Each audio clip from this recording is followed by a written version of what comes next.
Tem dores que mudam completamente a forma como a gente enxerga a vida.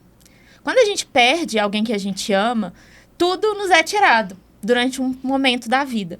Então você perde rotina, seus planos e muitas vezes a sua identidade. E a pergunta que fica é: como recomeçar depois de passar por um luto? Esse é um podcast para falar sobre tudo aquilo que a gente normalmente só fala cá entre nós. Aquela conversa de amiga sobre medos, relacionamentos, reconstrução, vida adulta. E hoje nós vamos trazer um assunto muito difícil, mas muito potente: a vida depois do luto. E hoje a nossa convidada é a Jussara, que passou por isso, mas muito além de deixar só a dor te definir, ela se reconstruiu e hoje trabalha com mulheres, empoderando mulheres, e tem um trabalho muito incrível. E a gente trouxe ela para conversar sobre esse tema tão importante e tão forte. Então, Ju, muito obrigada por ter topado o nosso convite. E antes da gente iniciar, eu gostaria que você se apresentasse. Obrigada né? Maravilhosas, mulheres maravilhosas, que tem tudo a ver com o meu propósito, né? Lidar com mulheres. E fiquei muito lisonjeada pelo convite, né? É de responsabilidade, mas estamos aqui para isso, né? Então, meu nome é Jussara Prado, eu sou psicóloga há mais de 10 anos, né? Atuo há mais de 10 anos em clínica e já palestrei bastante também, centenas de eventos, já escrevi um livro em 2018 e, enfim, hoje tenho também meu produto digital, né? Que é um método Reina, voltado totalmente para mulheres, governarem suas vidas. Incrível. E é isso. Incrível, perfeito. Existe mesmo vida depois de passar por uma dor tão profunda? Existe, mas uma outra vida. Eu digo que é uma vida dentro de outra vida, porque eu precisei realmente recomeçar, não do zero, né? Mas de um ponto onde eu estava, porque naquela época eu já tinha 2 CNPJs, eu tinha minha clínica, eu tinha também uma empresa em sociedade, e, enfim, né, estava recém-casada, mas eu achava que eu tinha autoestima o suficiente, que eu não era dependente, né, mas na verdade, depois que passou, eu vi o quanto eu era dependente, tanto emocional quanto financeira também. Sim. Né? Porque eu contava com aquela pessoa e, na verdade, eu falei, meu Deus, eu perdi minha capacidade de trabalho. É algo, assim, é bem triste, impactante, mas eu me vi sem a capacidade que eu tinha, porque eu estava num momento muito bom, profissional, enfim, de modo geral eu estava muito bem. Né? A gente não espera. Então, foi realmente uma vida dentro de outra vida. Está sendo, até hoje, né? Após 7 anos. E eu percebo muito isso, assim, que trabalhando com pessoas que estão passando pelo processo de luto, parece que não é só sobre a ausência daquela pessoa, mas sobre reconstruir uma vida inteira, né? Igual você falou, não recomeçou do zero, mas você se viu ali perdida, tendo que reconstruir e recalcular a rota da sua vida inteira. E aí eu queria te perguntar, assim, o que foi mais difícil para você durante esse processo?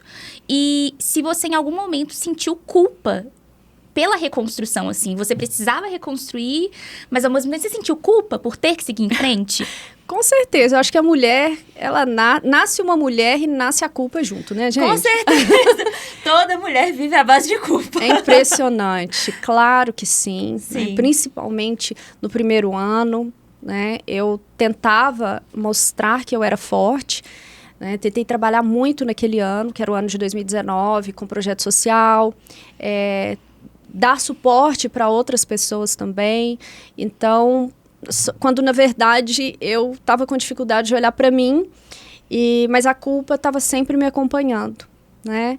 E com certeza a parte mais difícil, Ana, eu posso dizer que foi me reencontrar, né? Não me reencontrar aquela que eu era antes, mas não perder, né, aquela essência, a minha essência, mas também ganhar uma expressão mais madura, ganhar uma expressão mais curada. E isso que eu ia perguntar, essa essência, assim, tem como ser a mesma pessoa antes e depois do luto? Ou você sente que uma parte de você foi junto também? Que você sofreu esse luto por uma parte de você também, ou Você não? perdeu uma parte de você quando você passou por esse processo de luto? Com certeza, parte da minha identidade. Aquela identidade não existe mais. Sim. Eu era esposa, eu tinha um negócio em determinado formato que hoje eu não tenho mais. Sim. Inclusive, depois ainda veio a pandemia logo na Nossa. sequência, né? Meu E Deus. aí depois eu fui pro digital. Eu tinha uma presença discreta no digital, Aham. sempre tive. Mas parece que a pandemia acelerou a vida de todo mundo, né? Sim. Nos obrigou, né? Exatamente. Então, a minha identidade, realmente eu tive que fazer um update, né? Uma atualização de identidade, de autoimagem, ganhar clareza, para poder desenvolver novas habilidades, né? Para ganhar confiança de novo e transmitir essa confiança para as pessoas. E assim, eu imagino que talvez, né, você vai poder falar melhor, talvez possa ter tido até uma expectativa social para que você se reerguesse mais rápido por ser psicóloga. Como se a sua formação, né, igual a gente estava falando no último episódio de divórcio, por exemplo, uma advogada que passa pelo divórcio, ela não é uma advogada passando pelo divórcio. Ela é uma mulher passando por um divórcio, né? Então, assim, e você como psicóloga, né, profissional da área, não sei se você sentiu isso, mas talvez uma expectativa social de que você, né, assim, deu 2 meses ali, pronto, reergueu, ela sabe como lidar. E muitas vezes não. E aí, né, eu já conversei com algumas, por exemplo, ginecologistas, obstetras, falando que durante o trabalho de parto ela não sabia o que fazer. E ela faz parto todo dia, mas naquele momento ela não era a médica, ela era a mulher parindo, né? Então, assim, isso também deve ter tido um peso muito grande pra você, né? E o contraponto também, né? Porque tem pessoas que provavelmente te viram como essa fortaleza, não, ela sabe o que ela tá fazendo, ela estudou pra isso, ela tem essa inteligência emocional pra lidar com isso, mas de outro lado, acredito que tenham também pessoas que julgam quando a pessoa passa pelo luto, né? Sim. Eu não sei se vocês viram nas redes sociais, repercutiu que parece que a mulher faleceu e o ex-marido, né, o viúvo, ele está em outro relacionamento e ele está sendo completamente condenado, assim, nas redes sociais por estar em outro relacionamento. Então, tem esse outro lado também, né? Como que você sentiu essa percepção das pessoas? Como que E foi essa esse expectativa, julgamento do seu luto, assim, na sua experiência? Exatamente, senti profundamente. Em primeiro lugar, a expectativa das pessoas. Sim. De ela é forte. Nossa, como você é forte, Ju. Eu tô me inspirando em você.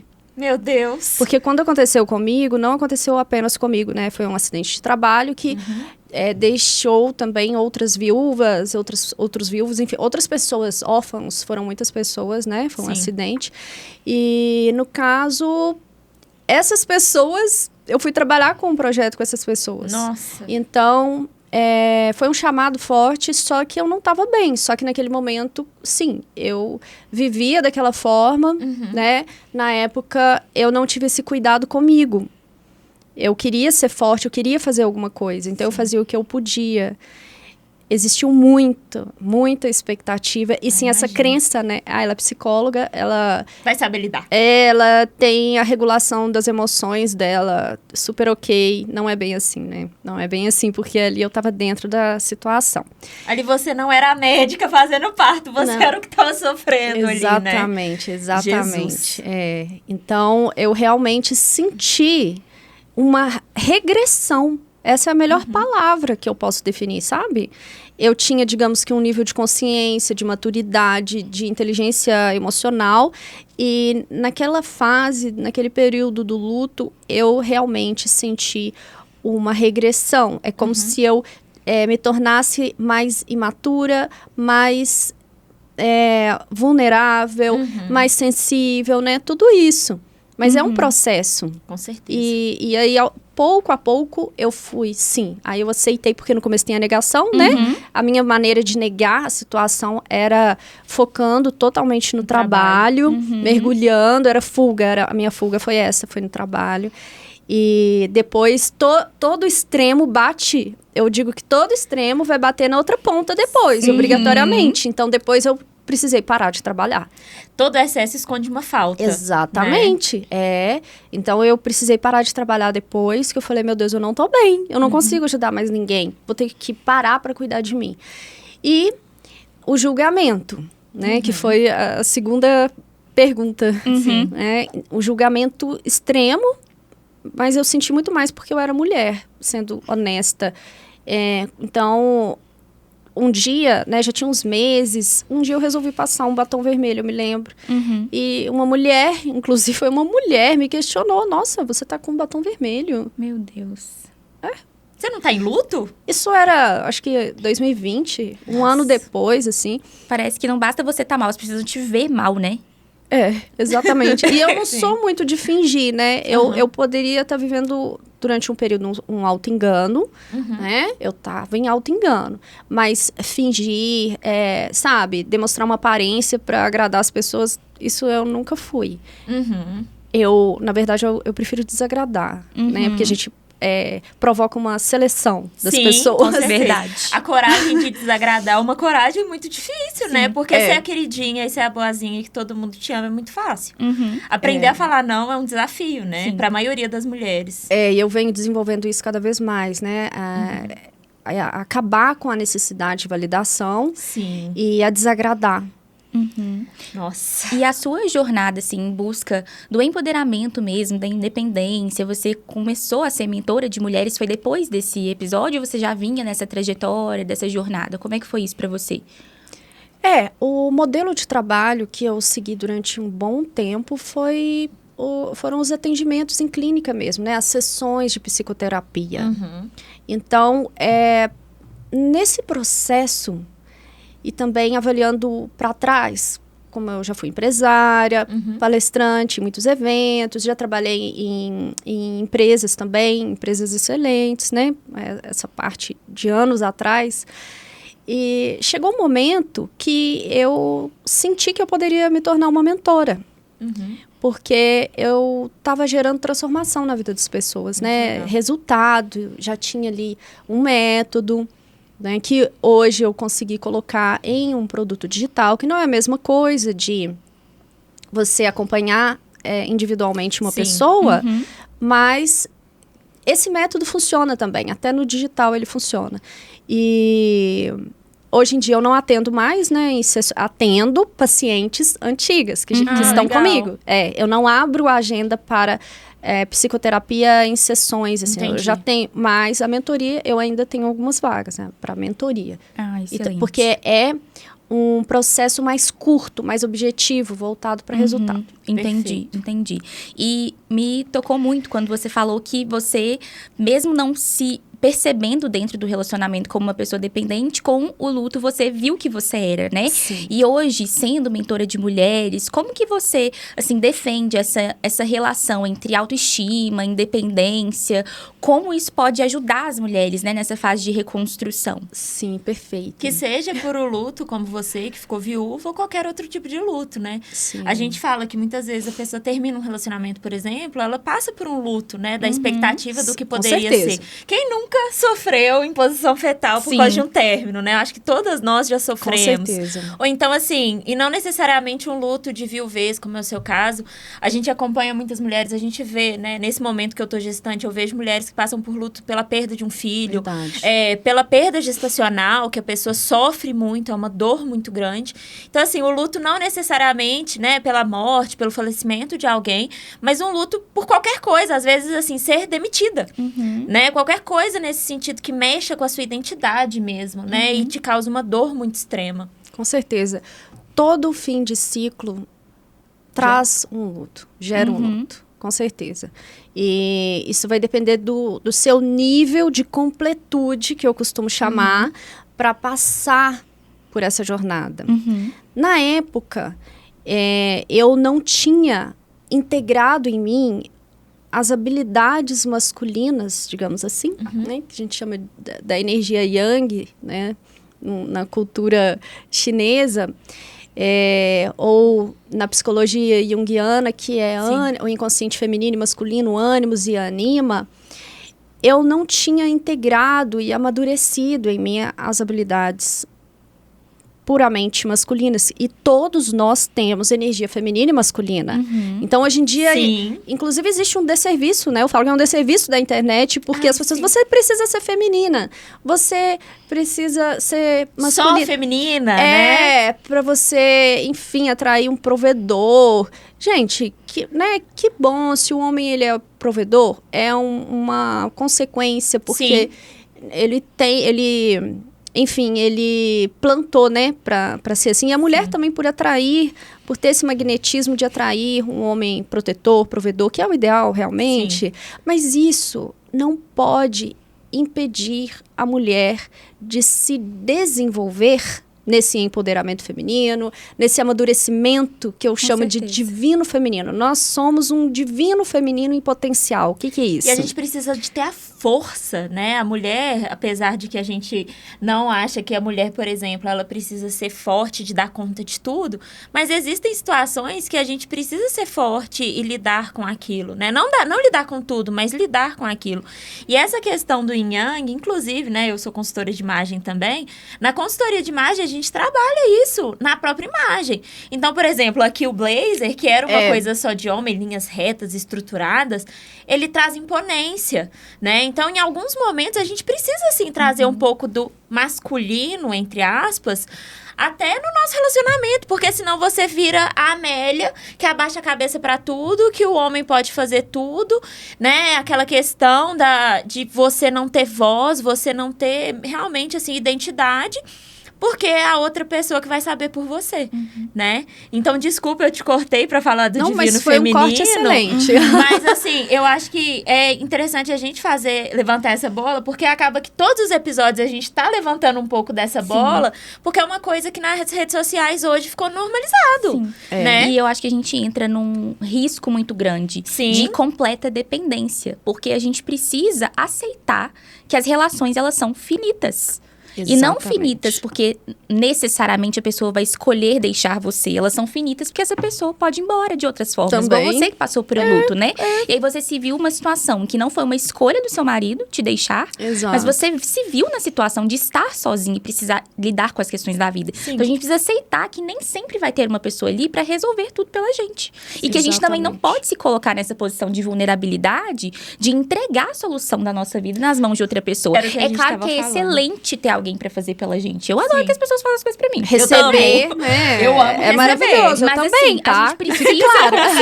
a gente precisa conseguir fazer também. Porque se eu não tivesse a pessoa, e aí eu não faço? Como que fica isso, né? E a gente tava até conversando sobre isso antes de entrar, né, Ju? Que a gente tava falando, gente, a gente precisa saber pagar uma conta, né? Que a Ju falou que ela passou por esse momento muito difícil, que ninguém quer passar, mas que pode acontecer. E ela se viu perdida. Eu falei com ela, eu acho que eu preciso me empoderar nesse ponto, porque hoje em dia eu deixei tudo na mão do meu marido, mas e se ele faltar amanhã, né? Eu preciso saber, eu preciso ter uma organização, né? De saber, sei lá, onde que paga o aluguel, onde que paga o condomínio. E como que o divino feminino pode ajudar as mulheres nisso, assim, a não ignorarem completamente a feminilidade, mas se colocarem nesse lugar de recuperar um pouco também, né? Dessa autonomia, dessa independência. É o equilíbrio, né? É o equilíbrio, com certeza. Então, o divino feminino, ele é a expressão de Deus aqui na Terra. É como se fosse uma mulher no grau mais maduro possível que ela pode expressar. Então, é como se fosse o nosso eu superior em potencial. É a nossa meta, o nosso foco é este, né? Então, é um processo ao longo da vida, que não tem data. Mas você vai entendendo o que é típico do masculino, né? Coragem, atitude, ter uma dopamina legal para você ter as ações no momento correto. E do feminino? Claro, a paciência, o acolhimento, a nutrição, tudo isso. A gente pode ter tudo isso em nós, porque todo ser humano tem, todos os homens têm. E quanto mais o seu grau está desenvolvido e elevado das duas polaridades, melhor você fica como um espelho para atrair para você clientes mais equilibradas em yang, parceiros e não só atrair um parceiro mais equilibrado e mais maduro, como também despertar nele a sua própria presença madura, iluminada, né? Não perfeita, Sim. mas num grau mais avançado, a sua presença é que desperta isso no homem também. Legal. Então, Excelente. às vezes você tem o seu divino masculino em potencial, porque não é só o divino feminino, existe também o divino masculino, mas todos nós somos potenciais, né? Sim. E às vezes você pensa assim, poxa, meu marido, meu namorado é tão imaturo, ele é cabeça dura, ele... Tá, mas não vai adiantar você ficar falando na cabeça dele, porque a mente masculina, ela não... Trabalha diferente. Aquilo ali é não uma com coisa palavra, né? confusa. Eles se sentem muito mais devotos e inspirados Por ações, né? por ver você, Sim. por ter contato com essa mulher. Então, ele vê em você mais força. E à né? medida que a gente se desenvolve, eu percebo, claro que a outra pessoa tem que estar disponível para isso também, mas à medida que a gente se desenvolve, o nosso parceiro, enfim, ela também vai se desenvolver, né? Então, eu acho que assim, um acaba elevando o outro, né? Então, a gente buscar o nosso desenvolvimento pessoal é muito bom para você, obviamente, mas igual eu sou casada, ou a Ana, que é solteira, pra gente é bom pros dois lados. Ela pra conhecer pessoas... Para atrair pessoas melhores. Sim. E eu, à medida que eu for me desenvolvendo, eu acredito que meu marido vai se desenvolvendo junto e o nosso casamento vai ficando só melhor e melhor e melhor. Com certeza. No seu caso, Mari, é porque seu marido é um homem bom e já tem Sim. um grau legal também, né? Uhum. Mas, por exemplo, tem mulheres que, infelizmente, começam a se relacionar de um momento onde elas estão muito pela metade, digamos Sim. assim, muito dependentes, né? Muito dependentes emocionais, principalmente. E aí, tem alguns casos que quando a mulher começa a se cuidar, começa a amadurecer, Sim. a evoluir, a crescer, Separa. aí separa também. Então, quando ela começa a ter essa postura mais de rainha, de governar a sua própria vida, Sim. de se amar, de amar a vida de verdade, não na aparência, né? Uhum. Mas em sua verdade. Então, que este homem que esteja desalinhado e travando a vida, que ele vá também. que ele vá embora, por favor. Sim. Melhor. E, Ju, antes da gente encerrar, nós vamos fazer o nosso momento cá entre nós. Olha, Que é aquele momento que a gente fala uma verdade, às vezes um pouco incômoda, mas uma verdade, como se fosse um conselho de amiga mesmo. E a nossa verdade incômoda de hoje, nesse momento, é que muita gente acha que superar é esquecer e apagar tudo que você viveu.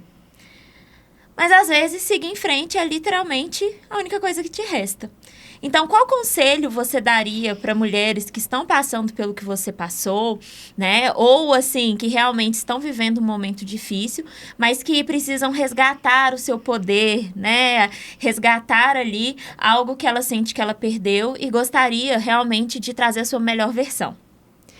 a minha sugestão é que você suporte o desconforto.